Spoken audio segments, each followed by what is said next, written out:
Pessoal, boa noite para todo mundo primeiro. Obrigado pelos aplausos. Gente, é uma coisa bem engraçada, assim, porque a gente tem uma imagem do Valcir como aquela pessoa que parece que, né, que é cheio de frescura, cheio de coisa, né?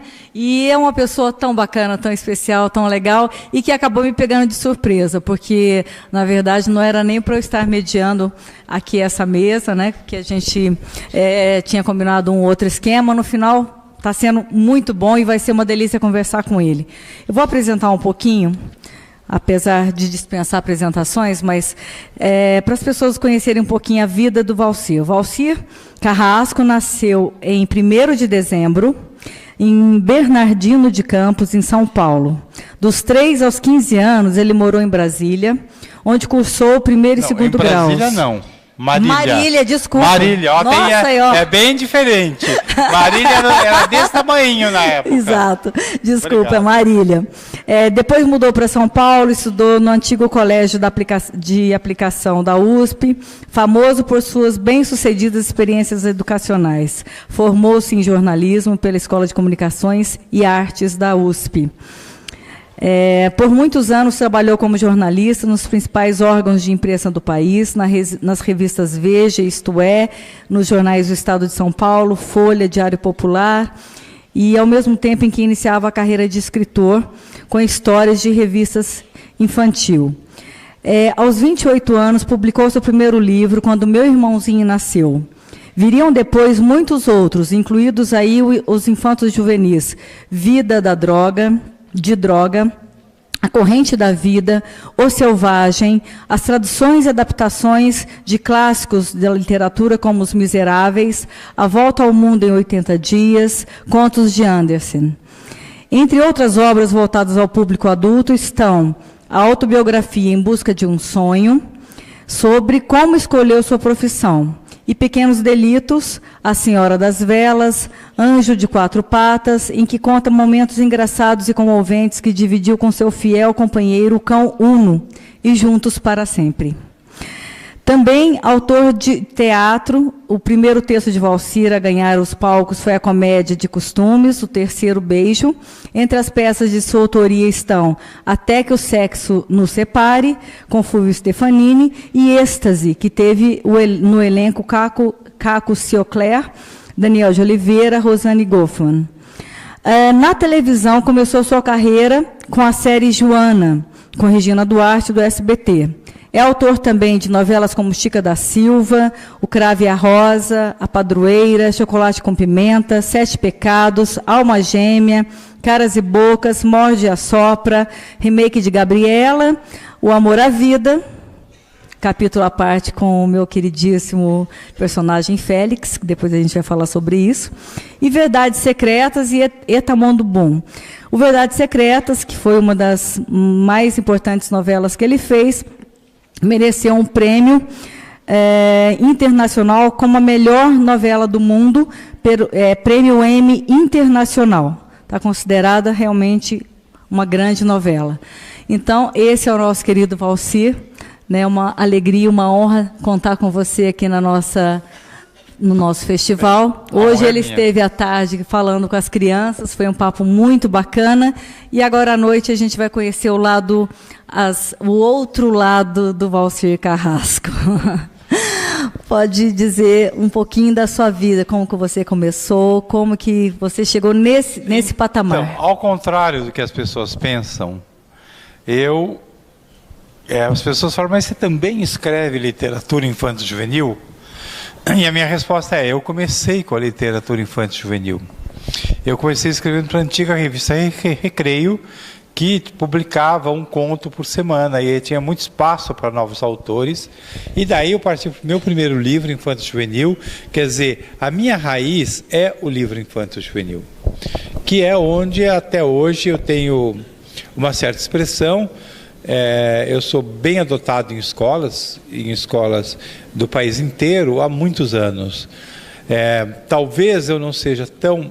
Primeiro que a televisão tem essa força, né? Parece um vendaval, então todo mundo fala, Valcir é autor de novela. Mas E também porque as editoras com quem eu trabalho são editoras que predominantemente elas vendem diretamente à escola. Elas não fazem aquele trabalho de livraria. Então, por exemplo, teve um momento em que eu vendi 2 milhões de livros. E aí, vai na lista mais vendidos e estavam outros autores, eu não. Por quê? Porque, eu estou falando de um mês. Por quê? Porque naquele momento, eles vão de livraria em livraria, verificando quais venderam. E a minha editora tinha vendido direto. Então, isso acontece com muita frequência, né? Então, eu não apareço tanto nas listas mais vendidas, a não ser quando eu lanço um livro de livraria, todos estiverem em algum momento na lista mais vendidos, mas quando eu lanço para a livraria, o que é raro. Agora, tem uma coisa, né, Valci, nessa literatura infantil sua, são vários livros premiados.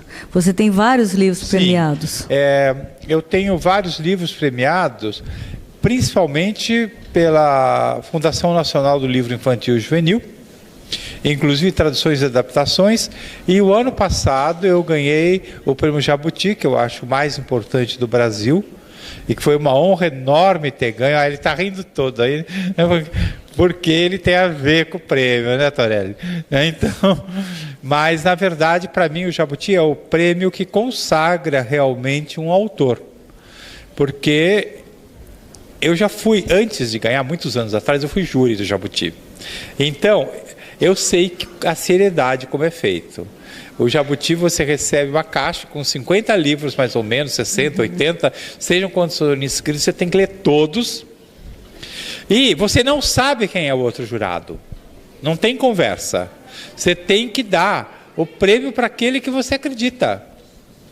E você não pode ter nem um texto, por acaso, em algum dos livros que concorre. Tanto que eu ia ser jurado de 2 categorias, e quando eu abri a caixa e estava lá olhando, tinha um livro inscrito que por acaso tinha uma crônica minha. Eu sabia que aquele livro não ia ganhar, mas eu avisei a CBL, a comissão, e eles falaram: não, você não pode mais ser júri dessa categoria, porque é um livro que tem uma crônica sua, está concorrendo. E aí depois, o que é engraçado, ou o que é verdadeiro, todos os jurados votaram a mesma pessoa. Quem ganhou realmente foi quem os jurados acharam que era melhor. Mas eu até hoje não sei quem eram os outros jurados, porque eu não fui na festa. Então, eu não sei quem deu opinião junto comigo, mas a gente votou nos mesmos. Ou pelo menos de 3 ou 4, sei lá, pelo menos 3 votaram, ou 2 votaram naquele mesmo. Então, eu ter ganho o Jabuti ano passado, por tradução e adaptação de Romeu e Julieta, para mim foi uma grande honra, porque eu sei o quanto é sério o prêmio. E assim, é bacana porque você, esse lado infantil seu, acaba mostrando um outro lado realmente seu, né? Porque a dramaturgia e as novelas normalmente são mais picantes, com histórias difíceis até da gente, cenas fortes e tudo mais, e quando a gente vê esse lado Valcir dócil, bacana, como nós presenciamos hoje, conversando com as crianças, e as crianças envolvidas com a sua literatura, eu acho que isso é um contraponto e um equilíbrio bacana que as pessoas acabam não conhecendo, né? Então, numa oportunidade dessa... Exatamente, mas quase todos os meus livros infantos juvenis, não as traduções e adaptações. Por exemplo, eu tenho a tradução e adaptação dos Miseráveis, que eu gosto muito, que a Fundação Nacional do Livro Infantil e Juvenil deu o prêmio. Eu gosto muito dessa adaptação especial, assim como gosto de Romeu e Julieta. Mas fora os clássicos que eu faço, questão de adaptar e traduzir, todo mundo fala: mas por que esse cara já ganha grana em televisão, vai traduzir e adaptar um livro que é uma coisa tão difícil? Eu vou responder por quê. Porque você entra dentro de um grande autor e você aprende com ele. Na hora que você pega um grande autor do passado, você mergulha, traduz, você está aprendendo. Para mim é aprender, é ganhar para estudar. Mas o que acontece? Os meus livros mesmos, eles são muito engajados. Quase todos, eles de alguma forma trabalham com a questão da inclusão e da superação. Ou eu fui repórter muitos anos. Então, qualquer livro que eu vá escrever para adolescente, por exemplo, em algum momento eu passo por um médico, por uma associação, por uma ONG, eu passo por alguém para não falar besteira. Quer dizer, o primeiro livro sobre o contágio da AIDS para adolescente escrito é meu, que é Corrente da Vida, está na Editora Moderna. E eu escrevi o livro, e aí ele foi adotado há muitos anos, só que aí mudaram os medicamentos, eles se tornaram melhores. Eu falei com a editora, falei, olha, do jeito que o livro está, ele está antigo, ele não pode mais ficar assim. Eu fui num médico, entrevistei, peguei o novo tratamento e adaptei a história para o novo tratamento, para a história ficar real. Quer dizer, são coisas assim que eu faço, porque eu estava conversando até pouco com o médico, tem o meu livro sobre a menina que fica paraplégica, cadeirante, e não tem solução mágica dela sair andando, de repente, não. Ela aprende a superar aquela condição através de uma transformação na vida. Mas passa pelo desespero, passa pela angústia, passa por várias coisas. E mesmo os livros assim bem infantis, por exemplo, hoje eu dei muito autógrafo num livro chamado Laísa Fofinha. E a Laísa Fofinha, o que ela é? Gordinha. E todo mundo faz piada e bullying com ela. E aí vocês teriam que ler o livro para saber o que acontece. Mas ela supera, entendeu? Mas essa supera não deixando de ser fofinha. Acaba sendo livros causa mesmo, né? Que assim, livros que remetem as pessoas a livrar do preconceito e tantas outras coisas, porque no final a sua literatura, que é mais conhecida através das novelas, elas acabam remetendo você a essa imagem dessa coisa mais perversa, essa coisa mais complexa. Então, mas quando se trata de um livro infanto-juvenil, por exemplo, eu tento fazer algo que desperte a possibilidade de discussão em classe. Tem duas coisas que eu dou, vou dizer que eu faço questão em livro. E a primeira coisa que eu... Tem algum professor aqui? Tem? Vários. Tem. Então, os professores, eu vou dizer uma coisa que para mim é uma frase fundamental. Livro não é remédio que tem que ser engolido à força. Muitas vezes é tudo professor, chegar e falar, não, você tem que ler. Eu, inclusive, proponho sempre aos professores, olha, vocês adotaram um livro, mas se tem 3 alunos que não gostaram daquele livro, não gostam da história, deixa esses 3 trocarem para um outro, que eles gostem. Por quê? Porque se o livro não causar uma sensação de prazer, quando eles estão se formando, quando eles estão se educando, quando eles estão ainda se criando, mais tarde eles vão ter horror do livro. Que nem a gente, como eu tenho de matemática um pouquinho. Porque a professora de matemática, quando eu era pequeno, era brava, dava até reguada na gente. E naquela época podia. Então, resultado, eu morro de medo de matemática até hoje. E aí eu falo, livro não é remédio, não tem que ser engolido à força, ele tem que trazer algum prazer. Essa é a primeira coisa que eu acho fundamental. E, além do livro não ser remédio, eu acho que quando ele vai para a classe, se ele propiciar uma discussão sobre alguma forma de comportamento, eu acho que a gente está ajudando a construir, não só o prazer pela literatura, mas a discussão. E eu nunca vou esquecer, só dar uma coisinha, aí é um aviso para as professoras mesmo. A escolha do livro é uma coisa fundamental. Uma vez eu tinha um projeto em Faxinal do Céu, não sei se tem ainda, tem? Faxinal do Céu, no Paraná. No Paraná tinha uma coisa fantástica, que era uma região em Faxinal do Céu, que eles fecharam só para reciclagem de professores, eram 1000 professores por vez, e a gente ia para lá, dava palestra, e fazia assim uma reciclagem mesmo, né? E estava ali com 1000 professoras. E uma das professoras simplesmente perguntou, mas como faz para alguém gostar de ler? O meu filho não gosta de ler. E a professora deu um livro e ele não quer ler o livro. Ele odeia o livro. E sabe quando bate uma intuição assim, né? Eu falei, que livro que era que seu filho pegou e que idade tem seu filho? Ah, meu filho tem 8 anos e o livro é Barbie e seus vestidos. Eu peguei e falei, É claro que ele não vai gostar de ler. Com 8 anos, menina, menino, menina, menina. Claro que tem histórias que não é bem assim, mas enfim, eu estou dizendo uma coisa mais genérica. Então, provavelmente o seu filho chega na escola com vestido, um livrinho de capa cor-de-rosa, com uma boneca na capa, e o que os outros meninos fazem? Caçoam dele. Ele está com horror do livro. Você tem que falar com a professora, porque ela tem que dar um livro. Esse livro está refletindo as meninas da classe, o que a professora gosta, mas não está refletindo o que os meninos da classe gostam. E claro que eles estão apavorados, porque todo mundo está falando o quê no recreio dessa turma. Então, e aí eu vi como às vezes o buraco é grande mesmo, que a professora tem que ter disponíveis armas para saber escolher um livro, e nem sempre é fácil, porque não é só a criança que vai escolher, né? É o pai da criança que não gosta do livro que a professora escolheu.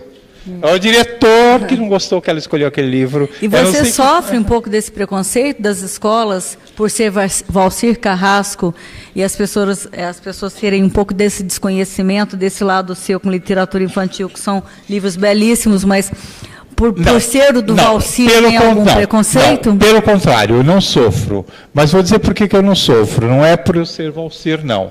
É porque eu tenho 66 anos, né? E eu estou numa geração em que, em certo momento, os autores infantos juvenis acharam que tinham que falar de sexo para criança. Então, boa parte dos meus colegas, todos publicaram algum livro em que lá pelas tantas o menino e a menina transavam. E eu nunca caí nessa. E todo mundo chegava para mim e falava assim, mas era um assunto importante, etc. Eu falava, gente, eu quero ver se eles não sabem mais do que você está contando. O problema não é você falar, é você falar alguma coisa que elas não saibam. Porque, então, você vai dar uma palestra falando o quê? Que resposta você vai responder? E aí eu tive certeza disso, porque uma vez eu caí numa cilada, que foi assim, o seguinte, eu fui dar uma palestra sobre esse livro que fala sobre AIDS, uma escola pública em outra cidade, uma cidade interior de São Paulo. E lá, e aí eu falei, as crianças podem mandar as perguntas por escrito, sem assinar. E como o assunto era um assunto meio espinhoso, eu falei, melhor elas não terem medo de fazer as perguntas. Podem perguntar o que quiserem. E aí veio, uma das perguntas era, é possível reutilizar uma seringa descartável? Eu, com todo o meu moralismo, respondi, não, é impossível uma seringa descartável. Já assustado com a pergunta, né? Porque tudo era uma criançadinha assim, desse tamanho assim, né? Eu falei, já assustado, eu falei, não, é impossível, não se usa uma seringa descartável uma segunda vez, isso dá contágio. Um menininho no fundo da classe, mas eu juro, era um menininho, levantou e falou, o senhor está mentindo. Para esterilizar, faz assim, assim e assim. E quem estava certo? Ele. E eu com a cara no chão. Aí eu falei, olha, primeiro, nunca mais vou fazer essa história de pergunta sem assinar. Segundo, se eu não souber responder, é melhor dizer que não sei. Porque eu não sabia mesmo, entendeu? Eu só quis ajudar a não usar a seringa, entendeu? Ai, que situação complicada. É complicado. Então, muito. É melhor dizer, olha, eu sou contra você usar qualquer tipo de seringa descartável, é o que eu tinha que ter dito. Valcir, agora entrando um pouquinho nesse outro lado do Valcir Carrasco, como que você começou a entrar nesse mundo da dramaturgia e o que te motivou, o que te fez começar a escrever novelas? E qual foi a sua primeira novela? Bem, eu vou confessar para vocês, quando eu era criança, tinha uns 11, 12 anos, eu fiz uma peça de teatro como ator, O Rapto das Cebolinhas, da Maria Clara Machado. Eu era o Camalinho Alface, que era o bandido. E eu peguei essa paixão pela arte de representar. Eu sempre fui apaixonado por isso. Você foi ator também? Não, eu fui ator profissional 1 ano, mas eu vi que não dava para aquilo. Eu não dava para aquilo. Eu fui fazer, por acaso, uma versão de Romeu e Julieta, dirigida pelo Jô Soares. Eu tinha 17 anos. E a Regina Duarte era a Julieta. Então, faz tempo. E a única coisa que eu tinha que fazer numa certa hora era assoviar. E a única coisa que eu não consigo fazer é assoviar. Então alguém tinha que dublar o meu assovio. Então eu falei, aí não vai dar, né? Porque se nem assoviar eu consigo. Então, aí eu sempre quis realmente me envolver com dramaturgia. E aí eu comecei a escrever para teatro. Uhum. Eu escrevi umas comédias picantes e muitas peças infantis também. Uhum. E aí, finalmente, acaba sendo um processo um pouco natural. Não vou dizer que é natural, porque não é fácil que você está sentado na sua casa e vai. A coisa que eu mais gosto de ler é entrevista dessas revistas que vocês compram. E está lá uma atriz ou um ator falando, ou um escritor falando, eu estava em casa, eu fui convidado. Foi convidado nada. Foi lá, se arrastou, bateu na porta, pediu por favor, serviu um cafezinho, entendeu? Fez o que pôde, né? E foi o que eu fiz. Né? Foi o que eu fiz. Aí eu comecei escrevendo, aí uma coisa gostaram, outra coisa gostaram, uma coisa maior. Comecei a escrever minissérie para Manchete, daí eu fui para Chica da Silva, que era um projeto meu antigo, e aí eu tive a sorte de trabalhar com um diretor que já está começando a ser esquecido, Walter Avancini, que foi o maior diretor de televisão para mim todos os tempos, e para minha que Deus o tenha, a minha vida se divide entre antes e depois dele. Que trabalhar em Chica da Silva com ele foi um aprendizado, às vezes árduo, porque ele era bravo, mas foi um aprendizado. E aí a gente fez um sucesso fora da Globo e isso abriu portas, né? Abriu portas muito grandes para mim. E isso foi quando, esse processo de você entrar na Globo, de você começar a fazer... Faz mais de 20 anos mais já. Você é contratado da Globo? Sou contratado. Fixo lá. Qual que é a diferença dessa escrita, da escrita de um romance, por exemplo, da escrita de uma novela? É uma curiosidade que eu tenho. É uma curiosidade. Mesmo porque eu acompanho também as novelas e eu fico imaginando como é que o autor faz para fazer essas mudanças. É uma curiosidade boa que ela tem, correta, e que muita gente deve ter. Por quê? Porque tem que... eu sempre uso a ideia do jogo de futebol ou dirigir carro, porque você tem que ter uma técnica para escrever novela. Uhum. E a técnica, por exemplo, você vai escrever uma história, você pode, assim, cada livro que eu pego, cada romance, eu me admiro da forma como o autor começa e continua a história. E cada um pode começar um livro de uma maneira surpreendente. E com uma frase surpreendente, e até com o famoso Era uma vez um príncipe, uma princesa, um reino distante. Quer dizer, tem até o Era uma vez. Mas em novela, ou em televisão, ou em cinema, você tem que ter a técnica dentro de você. Mas na hora de escrever, você não pode pensar na técnica. Porque senão você não rola a ideia.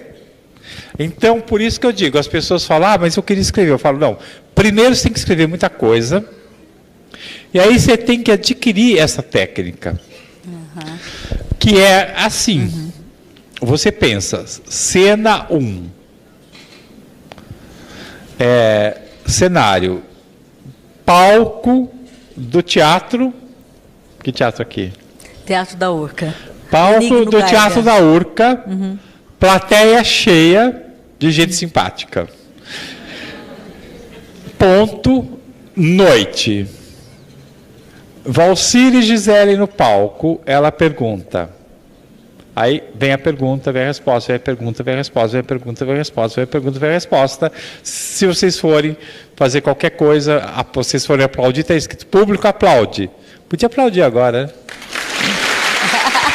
Puta vida. Os mínimos detalhes, são os mínimos detalhes. Aí escrevi essa cena. Cena 2. Bastidores do teatro. Valcir vira para Gisele, escreve. Cena 2. Bastidores do teatro, interior, noite. Valcir com Gisele. Gisele, você gostou da palestra ou eu falei alguma mancada? Gisele, não, a Valcir foi bem. Você fala, então tchau, estou indo então pro hotel. Ah, tchau, foi ótimo, você está comparecido. Valcir sai, Gisele fala, graças a Deus esse chato foi embora. É cena 2. Cena 3. Praça. Externa, noite. Valcir. Ah, ainda bem que acabou. É isso. Entendeu? Que coisa, Bárbara. Cada cena tem que ser pensada já na sua estrutura. Eu fui descrevendo para vocês como essa reunião nossa seria descrita no roteiro, como a sequência dela seria, como seria. Ela podia ter dito que eu não ia falar, ainda bem que acabou, né? Mas ela concordou. Aí... não concordei. Vai. Agora eu entendi. Não concordei. Mas assim seria feito o roteiro. E se fosse feito o roteiro, teria cena 1A. Vocês da fila lá adiante, lá fora. Cena 1 ou 0, sei lá. Vocês chegando, um por um. Ah, chega uma senhora de blusa branca, dá um esbarrão no rapaz de blusa preta, entendeu? É tudo descrito assim. Agora, Valcir, você contando assim, parece que é de uma simplicidade e talvez não seja, eu acho. Não, você tem que pensar assim. Exato. Assim, mas digo assim, por exemplo, você como uma novela. Novela você escreve a cena do capítulo 20, que é isso. Mas aí você vai ter que mudar aquela cena, você criou uma história, um contexto naquele roteiro e depois você tem que mudar. Como que você muda isso? Por que tem que mudar? No roteiro e como... Por que tem que mudar? Não, eu tô supondo. Como que você muda isso ou como que você escreve no... Você muda cena por cena. Pra você não esquecer a cena que você fez. Não, aí é que tá. Então tem os colaboradores. Que vocês pensam 173 capítulos da minha novela atual, né? 173, gente. Quando que ela encerra mesmo? Agora, semana que vem. Então, 173 capítulos, gente, é capítulo pacas. O que acontece? 173 capítulos, eu esqueço. Eu esqueço quem beijou quem. Pois é. Eu esqueço quem já sabe o segredo. É isso aí, é isso que eu queria saber. Eu já esqueço quase tudo. Mas tem um colaborador, um deles, que faz a memória da novela. O trabalho dele é fazer a memória. Entendeu? Então ele fala, Valcir, daquela cena tal que você escreveu isso... A pessoa já sabia do segredo, e você contou de novo. Então aí você troca, como você precisa falar do segredo de novo, você lembra aquele segredo que eu te contei. É um jeito de voltar para o segredo. Pois é, isso que é super interessante, esses bastidores de como escrever. Eu sei que a novela está no final, né? Eu vi que o pessoal até falou, está no final. Eu sei que está no final. Na verdade, eu queria saber qual é o dia que realmente... Sexta-feira. Porque eu comentei hoje com você que eu estou perdida já na novela, né? Eu assisto, sou noveleira super, mas eu já perdi um pouco porque, né? Por conta dessa correria toda, né? Mas isso que você está contando é muito gostoso, porque era uma curiosidade minha pessoal. Acho que todo mundo, né? Saber como que é escrito, como que é, porque realmente tem uma estrutura. Já no teatro, você escreve qual é o cenário, os diálogos. Como o teatro está ficando cada vez mais pobre, em geral é um cenário só. Quando é cenário. Quando é musical, você já bota mais... Você bota mais cenários, aí então entra de repente uma floresta de papelão, sai para lá uma casa, quer dizer, você encontra saídas. Né? E como que você escolhe os personagens? Por exemplo, a Clara, que é essa personagem agora protagonista. Como que você, ao longo das suas escritas, você define os personagens e pontua, não, eu acho que essa tem a cara disso, aquele tem cara disso, o Félix maravilhoso que está no imaginário de todo mundo, tá ou não tá, pessoal? Quem é que lembra do Félix? É impossível esquecer do Matheus Solano como Félix. Como que você faz essa escolha? Olha, eu convivo há bastante tempo com o meio, né? Eu conheço os atores, né? E aí é pelo talento, bastante. É um pouco, às vezes, pela sorte do ator. O ator é novo, está faltando alguém naquele papel, alguém fala, ai, quem se puser tal pessoa? Ah, vão pôr, a gente faz testes, mas aí é que está. Aviso aos navegantes. As pessoas, eu recebo tanta mensagem, gente falando assim, quando é que a Globo vai fazer teste? Imagina se a Globo avisar, estou fazendo teste. A fila vem até aqui. A fila vai estar começando no Rio e vai vir até aqui. A Globo ela faz testes específicos para determinadas novelas. Uhum. Por exemplo, nesta novela teve teste para o quê? Os garimpeiros. Uhum. Então, o que a gente especificou? A Globo tem um arquivo, onde ela arquiva os atores, tem que ter, ator para ser ator, tem que ter o DRT, que é uma espécie de documento, registro profissional. Sim. Uhum. E sem o DRT, a Globo nem arquiva. Aí ela tem aquele arquivo do DRT, que tem o DRT. Aí eu peço assim, olha, para os garimpeiros, que são tipos rudes, uhum, e que devem ter entre 20 e 30 anos. Ela vai lá no computador e seleciona. Tem uma pessoa que é produtora de elenco. Uhum. Aí ela seleciona uns 200. Mas e aí ela faz uma triagem dos que ela já conhece. Tem os são tipo muito urbanos, enfim. E aí marca os testes. Ela faz os testes. Mas faz os testes com 20, vamos dizer. E desses 20 saem os 4. Uhum. Aí desses 20 eu vou olhar os 20 e o diretor da novela, o outro diretor, mais a produtora, vamos dar as notas, esse aqui foi bem, esse aqui não foi. E vamos escolher os atores. E você normalmente que escolhe... Eu junto com outras pessoas. Uhum. Não sou sozinho, não. Né? E quando esses personagens muito emblemáticos, como o Félix, até que a gente conversou sobre isso hoje à tarde, que é um personagem maravilhoso, emblemático, você mesmo concordou com isso, e o Matheus Solano está ainda com essa aura do Félix até hoje, como que isso se dá e como que depois o ator acaba... Eu vou explicar para você. Uhum. Tanto o Félix como agora a Clara, se olhar bem, o Matheus Solano tinha acabado de fazer Gabriela comigo. Uhum. A Bianca Bin tinha acabado de fazer Tá Mundo Bom comigo. Durante as gravações de Gabriela e durante as gravações de Tá Mundo Bom, eu olhei aquelas pessoas e falei, nossa, mas eles estariam ótimos protagonistas.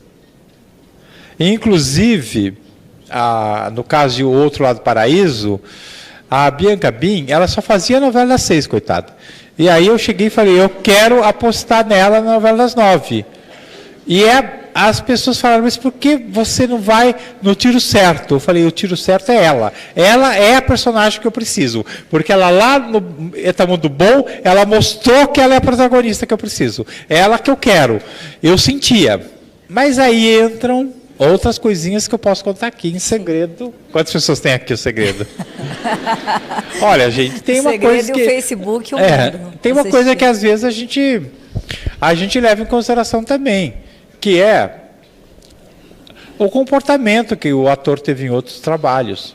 Uhum. Às vezes tem uma pessoa muito difícil, uhum, por exemplo, e aí você fala, puxa, mas vai ser difícil trabalhar com as pessoas, entendeu? Sim.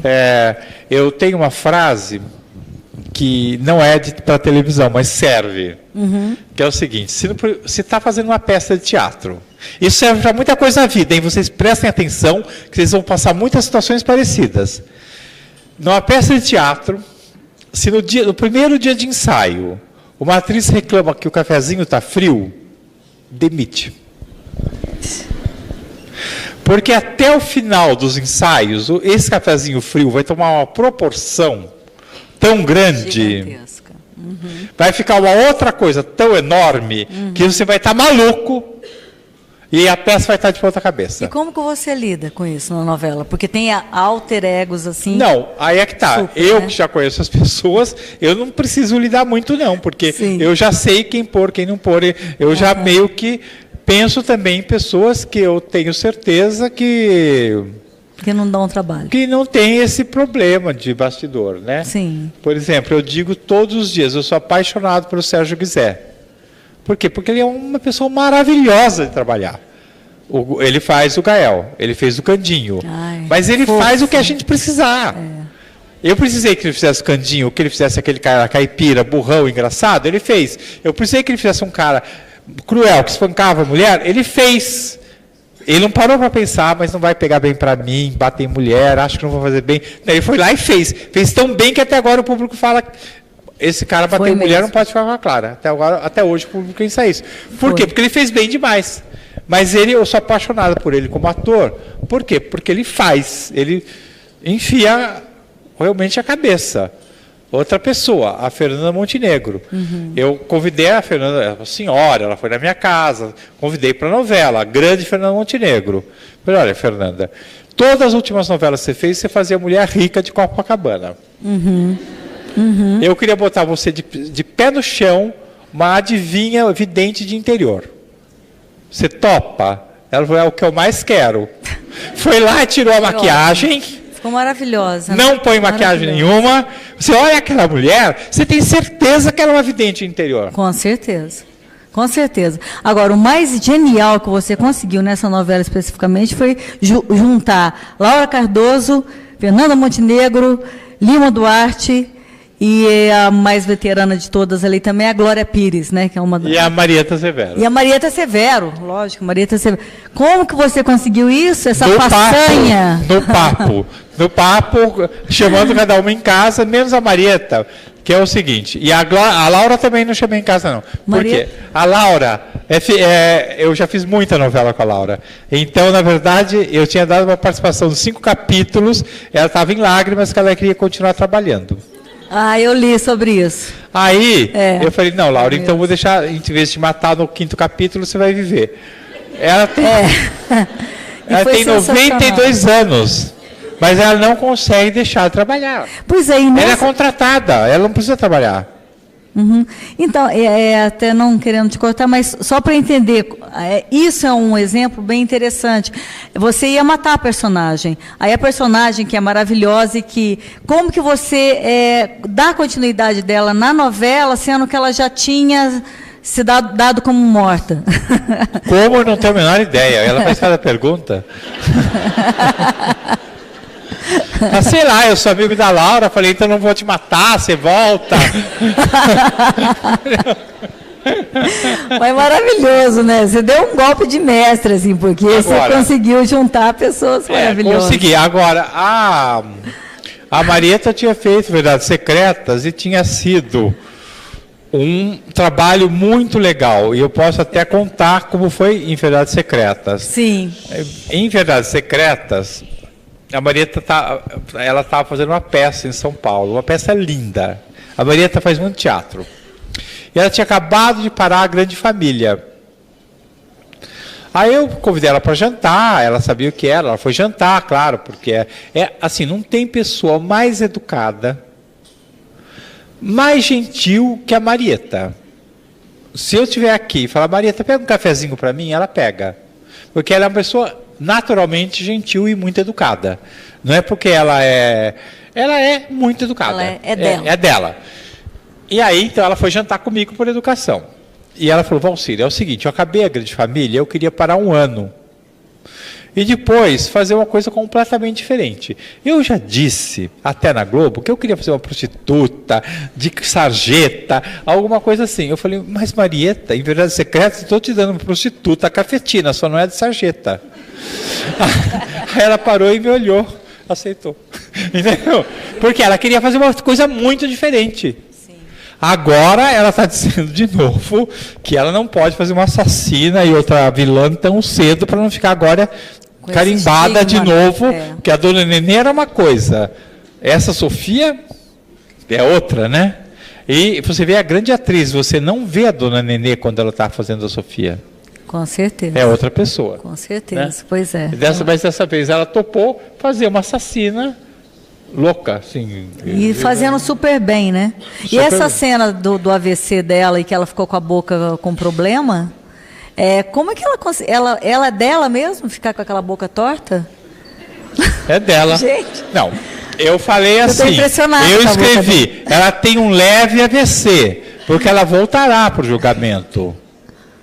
Então ela não vai, ela voltará para o julgamento. A novela não podia acabar lá.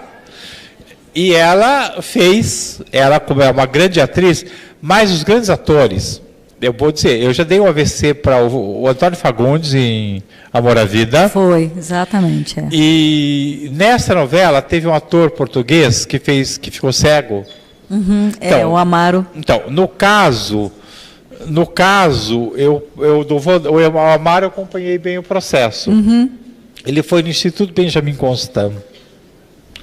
Falou com médicos oftalmologistas, conversou com cegos, ficou aprendendo a se movimentar como cego. Uhum. Fez um laboratório. E aprendendo a olhar como cego. Como o cego não enxerga, mas ele tem um olhar, que é um olho parado, ele não está vendo nada. E ele fez esse laboratório para poder fazer um cego perfeito. Ele fez o cego perfeito. E foi o lente que foi usado para ele ficar com aquele olho esbranquiçado. E aí,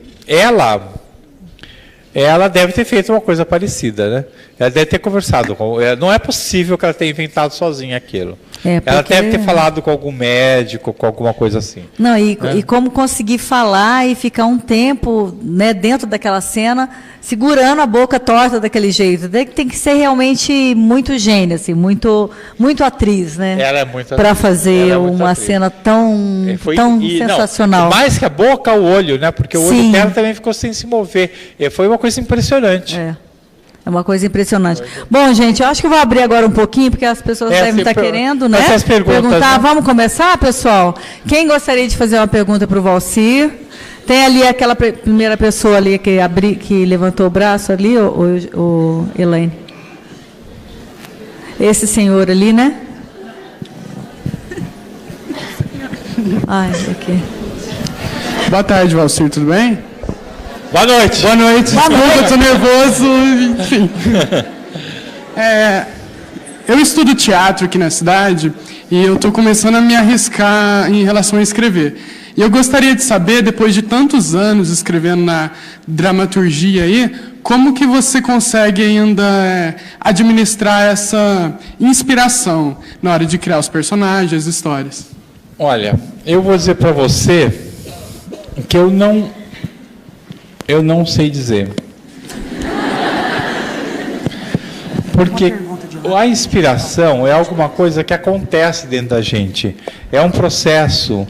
E eu costumo dizer que o autor ele tem um processo quase mágico, que é quase uma antena que a gente abre para o resto do mundo. E de repente a gente capta alguma coisa do mundo e escreve. Né?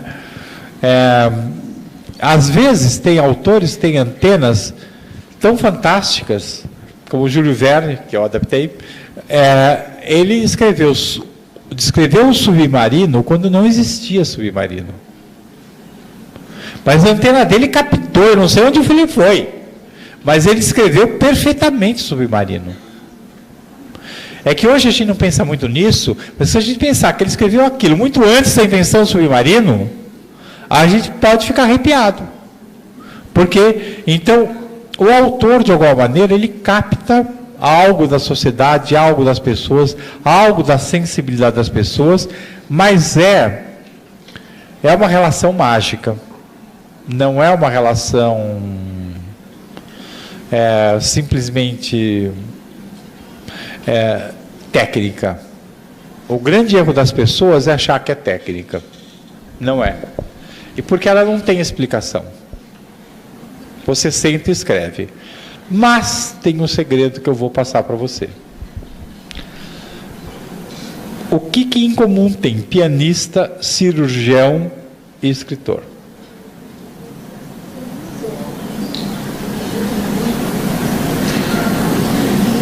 Não. Tem que treinar todo dia.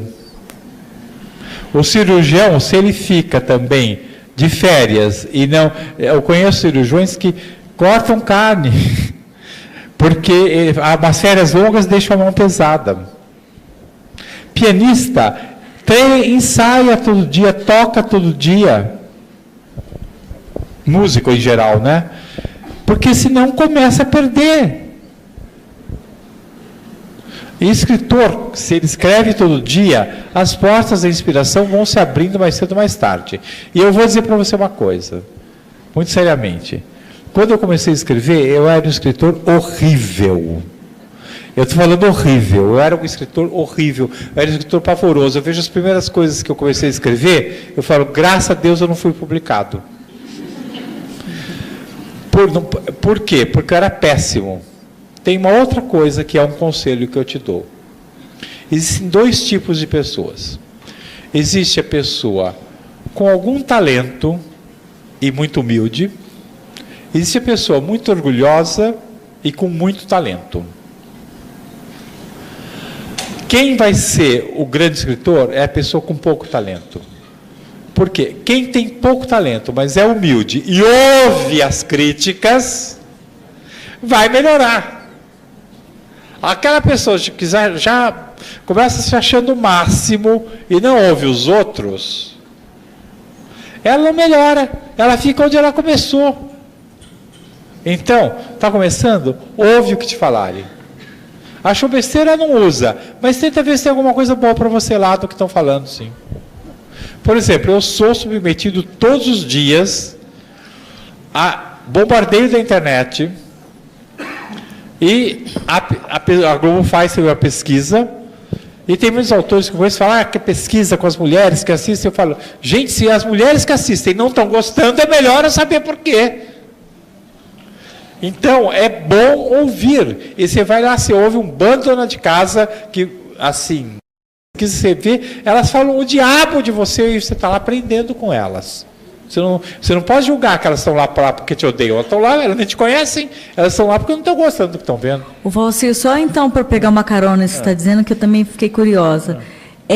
A opinião pública muda o seu roteiro? Eu vou dizer a verdade. Eu quero saber se o presidente da Câmara Brasileira do Livro, aqui presente, ele está presente, o presidente, vai concordar comigo ou não. O livro também não muda? Muitas editoras, gente, quando antes de publicar um livro, que o professor vai adotar ou não, dão para os professores lerem para ver se os professores gostam. E se os professores acham que é uma porcaria, falam, olha, se não mudar isso aqui, ninguém vai adotar. Não é só a televisão que muda. Tudo passa, de uma maneira ou de outra, pelo crivo de outra pessoa. E ainda bem que passa, porque às vezes está fazendo para dar maior cabeçada e alguém te avisa, isso aqui vai ser uma cabeçada, entendeu? Tanto que em teatro, nos Estados Unidos, aqui no Brasil não. Em teatro, nos Estados Unidos, em geral eles extraem uma peça fora de Nova York. E passa um mês fora de Nova York. Para ver como o público reage. E vai mudando, para chegar em Nova York lindo, entendeu? Que ótimo. A gente tem essa mania, como se mudar fosse uma vergonha. Mudar é normal. Com certeza. E claro que se o público está torcendo por um casal, o público gosta tanto daquele casal, por que é que você vai brigar com o público todo? Que prazer é esse? Entendeu? Você está escrevendo para o público. E ninguém vai dizer, olha, aquele escritor que escreve para si mesmo não existe. A gente escreve para os outros lerem, para os outros assistirem, para os outros irem na peça. A gente não escreve só para a gente mesmo. Tem mais alguma pergunta? Quem está aí com o microfone? Aqui. Você, ali, olha. Essa senhora aqui na frente. Oi, boa noite. Boa noite. Primeiro, é um prazer estar na frente de uma pessoa que já me fez rir muitas vezes, chorar muitas vezes. E a minha pergunta é a seguinte: na minha época, porque eu não sou tão mocinha assim... Parece. Muito obrigada. Você é muito gentil. Quando a gente assistia às novelas, a gente tinha aquele suspense dos próximos capítulos, o que vai acontecer. Hoje, a gente entra na internet e já tem tudo que vai acontecer na novela a semana inteira. Eu queria saber, você acha isso legal? Você acha que tira um pouco do suspense? Porque a gente já fica sabendo. Normalmente, eu não gosto de ler porque eu gosto do suspense, de saber o que vai acontecer no outro capítulo. Isso prende mais a gente na TV, na história. Você concorda com essa antecipação dos capítulos da semana? Eu sou muito suspeito para te responder, porque eu fui jornalista antes. Eu fui jornalista até eu ter 39, 40 anos. E, certa época da minha vida, eu era diretor da Contigo. Então, eu pagava, na época era Xerox, eu pagava no cara de Xerox da Globo, me vendeu os capítulos para eu publicar. Como que agora eu vou dizer que não pode? Entendeu? Quer dizer, eu não posso cuspir. Claro que agora eu fico furioso. Ai, porque descobriram, não sei o quê. Mas eu fazia a mesma coisa. Agora, o que eu descobri é que não atrapalha. Não muda a audiência. As pessoas querem saber e assistir acontecendo.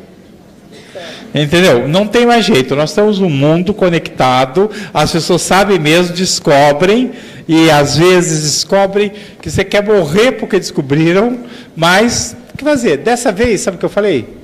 Manda o capítulo mesmo, eles vão descobrir e pronto. Entendeu? Ótimo. Mais alguém aqui? Aqui, ó. Você, nossa, que vergonha. Bom, eu tenho 28 anos, acabei de lançar meu primeiro livro também. Parabéns! Palmas para ele, gente. Obrigado. E me agora eu te matei muito. De vergonha. Matou mesmo. E eu me identifico muito, assim, desde quando eu fui procurar jornalismo para fazer a graduação, eu me espelhei em você porque eu procurava saber os grandes autores. Foi espelhar justo em mim. Olha só para você ver. Tanta alternativa aí, cara. Tanta alternativa melhor. Pois é, só para você ver. E aí, porque desde sempre o meu sonho foi ser autor de novelas.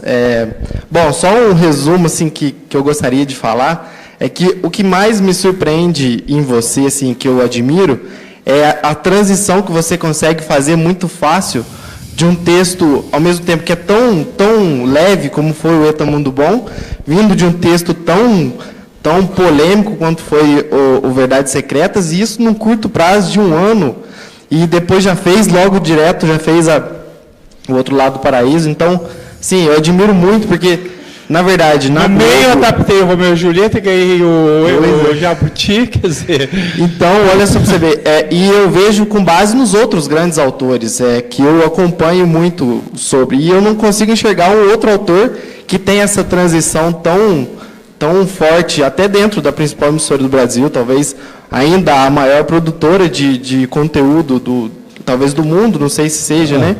Mas então, o que eu queria falar fazer 2 perguntas. Primeiro, se você autoriza os atores a fazerem algum tipo de caco, algum tipo de alteração no seu texto para ter alguma possibilidade para fazerem isso, e qual que é a influência do diretor da novela para ele poder, quanto à sua audiência, por exemplo, porque eu sei que você tem trabalhado muito com o Mauro Filho, né?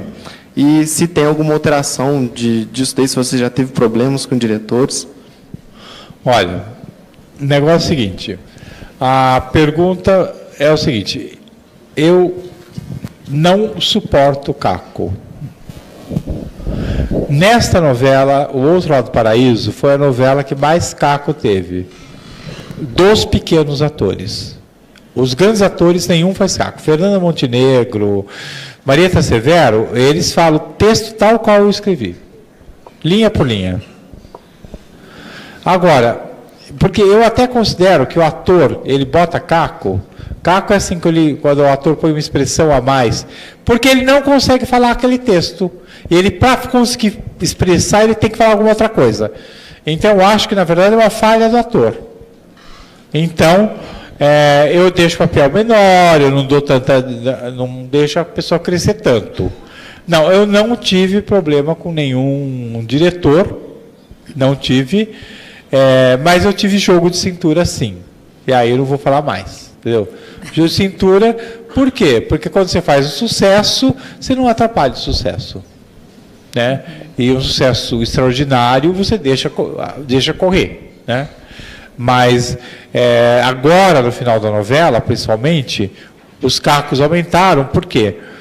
Porque, gente, imagina se para mim escrever, como é para o ator, às vezes, decorar 40, 50 cenas para gravar, 20, 30 cenas num dia. Claro que às vezes chega um momento que dá um branco, e aí, para não perder a cena, ele fala uma outra coisa, toca uma palavra, ou então dá uma pausa para lembrar e parece que é uma pausa de expressão. Entendeu? Por quê? Porque o cara como água. Imagina, decorar 20 cenas num dia. Nossa. É difícil. E às vezes. Por que o caco fica difícil? Porque, às vezes, ao fazer isso, ele não dá a deixa para o colega falar. E o colega tem que apanhar no ar. E aí fica uma loucura. Mas tem que gravar e tem que ir ao ar a novela. Então, às vezes, a cena fica... Eu falo, perdeu lá, perdeu aqui, entendeu? Por quê? Porque, realmente, às vezes eu vejo que o ator realmente não lembrou. Né? E eu não estou falando dos velhinhos, não. Porque, na verdade, há atores mais jovens que têm dificuldade de memória. Né? E você imagina, quanto maior for o papel de um ator, mais cenas ele tem para decorar. Às vezes é difícil. E quanto tempo leva? Assim, uma cena que está indo ao ar hoje, ela foi gravada quando? Ontem? Às vezes ontem. Quantos dias? Não, às vezes é ontem mesmo. Tá. Entendeu? Então, às vezes é gravada muito em cima. Então, por exemplo, eles estão gravando hoje umas cenas que vão ao ar quarta, quinta e sexta que vem. É óbvio que em 3 dias de gravação dessas cenas, algum caco teve. Porque os caras têm bifes. Bifes é quando o texto é longo, né? Bifes enormes para falar cada um. Nossa, de repente se perde no meio. Ou às vezes tem uns que são espertos e dão uma pausa dramática, né? Abaixa a cabeça, põe a mão na cabeça enquanto tenta lembrar. Mas esses são os tarimbados, né? São os tarimbados, né? Quem não são os tarimbados, por exemplo, eu suponho, não sei se é verdade. Eu suponho o que eu vou falar, tá? Eu não sei se é verdade. Mas a Fernanda Montenegro, ela está com 88 anos. Né? Senhora, ela tem textos enormes. Volta e meia ela está falando, ela fala, ela ergue o olho assim. Ela parece que está olhando para o infinito, mas ela está lembrando o texto, eu tenho certeza.